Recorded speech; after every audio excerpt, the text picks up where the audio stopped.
My name's Orla Shortall. I'm a social scientist based in the James Hutton Institute in Scotland, and I have a project called Cows Eat Grass, Don't They? About pasture-based, high-input and indoor dairy systems in the UK and Ireland. So this is a short video about some of the results in relation to farmers' views of the grass-based system and expansion. So I interviewed some dairy farmers in Munster and Leinster mostly. I interviewed people who work in the industry in co-ops, government, academia, charities, to look at their views of grass-based expansion.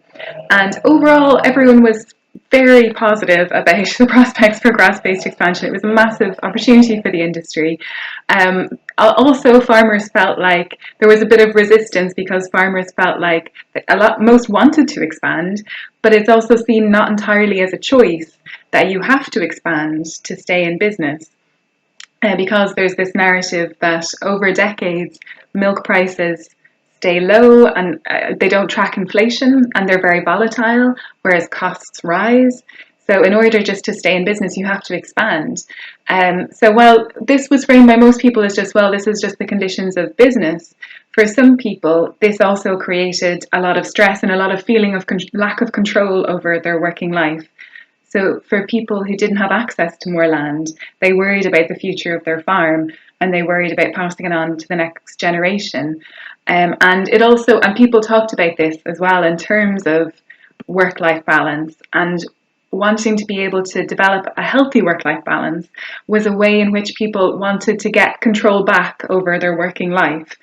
So on one hand, work-life balance, there was lots of aspects of work-life balance. So one was it was seen as a skill, that it's something you can develop, and there's a lot of work going on in Teagasc and UCD and other places about developing those skills and promoting this within the industry. It was seen as a shared value. So previously, it was seen that to be a good farmer, you worked extremely hard and you rarely left the farm.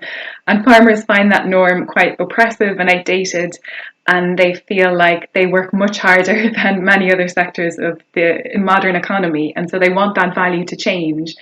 So a lot of farmers talked about potentially being judged for not working hard enough, although no one actually said dairy farmers, my neighbour doesn't work hard enough. So this was kind of a spectre of judgment that farmers talked about.